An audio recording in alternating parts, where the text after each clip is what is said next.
to the Punchline. I'm your comic strip critic. And oh boy, do we have a rough one today, folks. You know, I really don't ask much of comic strips anymore, given what I have to work with these days. I really only ask two things of them. One, that they're funny, or at least clever, and two, that they make sense. And when I say make sense, I don't mean be serious and obey all the laws of reality. Good grief, no. I love things that make physicists and biologists curl up in a corner and cry. Oh, God bless these two in their reality warping ways. No, when I say make sense, I mean make sense according to the rules you set up in your world. This week's comic strip does not do that. Better yet, it's a zombie strip. Even better yet, it's got 5 people working on it, all of whom are directly related to the original cartoonist. It's hard to hit my berserk buttons any harder than this. Okay, I wasn't asking you to try!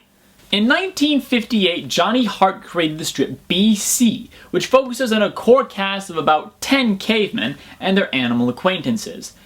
Not that I can ever really tell who's who, though, because these characters are referred to by name maybe once a year. Johnny Hart passed away in 2007, and who got to continue creating the strip after that? His wife, 2 of his daughters, and 2 of his grandsons. Oh, fantastic. No, you know what? I'm being too harsh on them before I've even read the strips. I mean, Mrs. Hart personally handpicked the team to continue her husband's legacy. They've had 5 years under their belt, so they've had a chance to get some work together. They got 3 writers on board and 2 artists, so the art's still got to look pretty fantastic, and the writing, 3 writers. That's 3 people that come up with decent ideas every day and bounce ideas off of each other.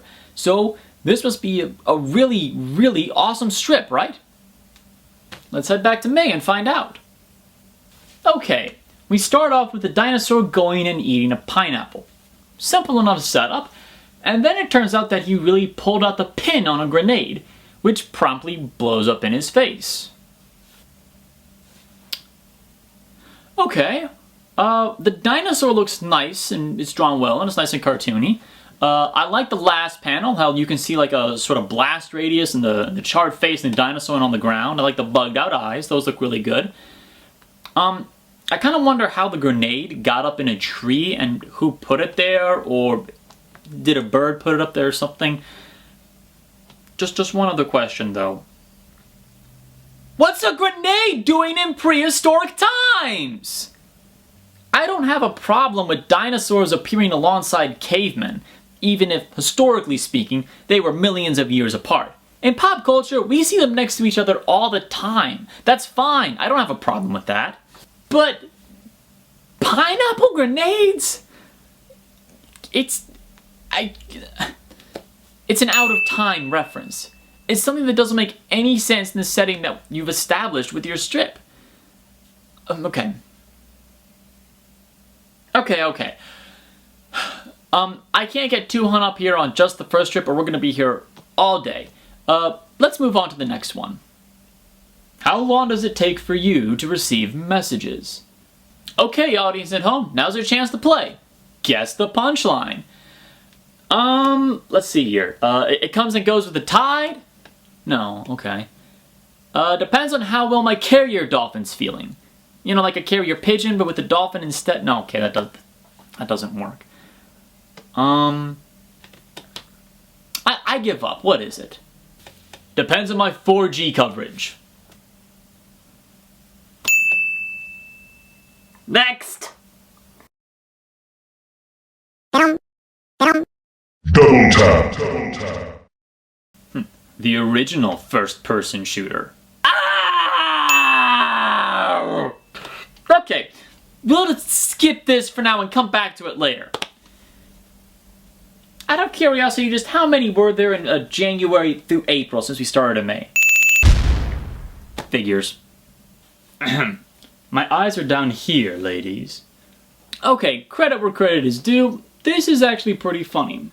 I like the gender twist, and I also like the wide-eyed look as the does stare at his gigantic, massive rack of antlers. Because as we all know, it doesn't matter how nice a guy you are. All girls care about is the size of your... I'm trying to keep this show family friendly, but it's hard when you've got a gold mine of jokes sitting in front of you like this. You know that? Slow down. Just a bit. Not a whole lot, but just enough to offer a bit of leeway in this next turn. The highway funding bill passed. I've got so many questions about this strip. Does caveman society have a Congress and a government? Does it have, a legal tender, a dollar bill or a euro or a peso or whatever? Does it have maintained highways that it takes care of and traffic jams and all those things? Now, I'm not going to call this an out-of-time reference, actually, because it could be one of the very first governments of the world in its infancy. Exaggerated up a little bit here. But there's one other question that's always bugged me for the years that I've read BC, and I want an answer to this one. How on earth are you supposed to power and steer those unicycle things? That always bugs me. Is it okay to go skinny dipping here? I doubt it'll hold up in court. I don't get it. What's the joke here? What? Oh, I get it now. Skinny dipping. She can't go skinny dipping because she's not skinny. It's a fat joke. 5 grown adults work together on this strip. Okay, 3 grown adults, since 2 of them only deal with the artistic process, so 3 writers working together on this for presumably an entire day's worth of work, and the best that they can do is come up with a fat joke? Most of us outgrew fat jokes when we graduated from middle school. And you know what? You can do fat jokes, they can be funny. I mean, hey Gabriel, what are those 5 levels of fatness again? There's big, healthy, husky, fluffy, and damn! Thank you. Elect me and the nation's problems will disappear. Can't wait till this election is over and the politicians get back to what they're meant to do. Which is campaigning for the next election. This is something about BC that's always intrigued me. Why is it that whenever politics are talked about and talked about seriously, it's always the ants who are the central characters for that day? Does the BC team feel that we are all ant-like, powerless beneath forces larger than ourselves, despite who we support politically? Are they trying to say that who we elect doesn't matter in the larger cosmic sense of things? Or are they just doing it because they think that ants doing political statements is somehow funny? Draw your own conclusions. Jackpot. What Jack claims is strictly for medicinal purposes. Is that a marijuana reference? No. The comic syndicators would never allow anything that controversial to be published. What method do you use to rotate your pictures?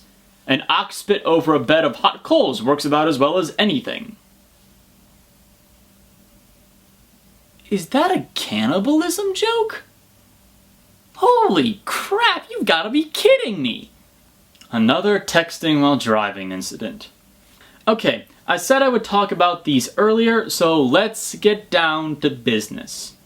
All of these out-of-time references are a serious flaw in BC. That's all they are, they're just references. It's taking something from 2012 and putting it in caveman times, and therefore by putting the 2 of them together it's supposed to be funny. But it's not even clever. For comparison's sake, let's look at the Flintstones. If they needed to show a modern day device in the town of Bedrock, they typically used animals or some other primitive looking device. It was clever and it showed some, intelligence on the part of the writers. BC's modern day analogies, however, are just clumsily used and don't fit in with the established setting at all. And I don't mind nonsensical elements either, as long as they make sense in the given world or they're funny. For example, The Far Side never makes a ton of sense from one strip to another, but it never made sense. And its craziness and randomness was always clever and calculated and a part of its charm and what made it unique. Calvin and Hobbes had time travel and transmogrifiers and cloning machines all made from a cardboard box, but they were likely all just the product of a 6-year-old's overactive imagination. This doesn't seem calculated or planned or cohesive, it just seems lazy and not very well thought out.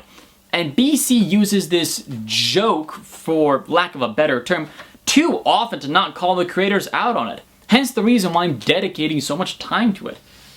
I think BC still has some potential. There's still some clever strips every once in a while, but it just relies too heavily on out-of-time references. So, Team BC, in the spirit of helping you out, I humbly offer a suggestion. Run some storylines. Develop some concrete and unique personalities for your characters, and then see what entertaining situations might arise from those clashing characteristics. You know what? These, right here, these are your Storyline 101 textbooks. Read them, learn from them, study them well. Seriously, we could get some really good storylines here, even without any out-of-time references or technology, and still limiting ourselves to caveman times. This should be all the proof of concept you need. You know, I kinda do wonder what actual cavemen did to give each other a couple of laughs now and then. I think I'm gonna go give my time machine a spin and check it out. I'm your comic strip critic, and I read the funny pages and hope that someday they will be.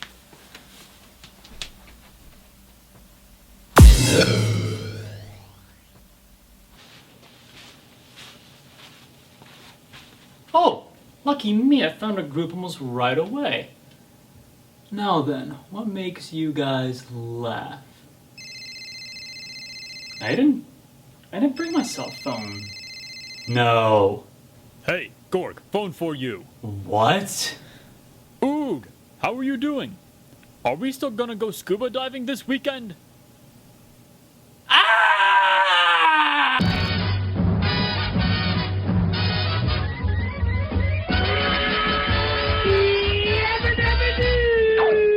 Flintstones, meet the Flintstones, they're the monotonic family. From the town of Bedrock, they're a page right out of his story. Let's ride with the family down the street, through the courtesy of Fritz and Pete. When you're with the Flintstones, have a yabba dabba do time, a dabba do time, you'll have a gay old time.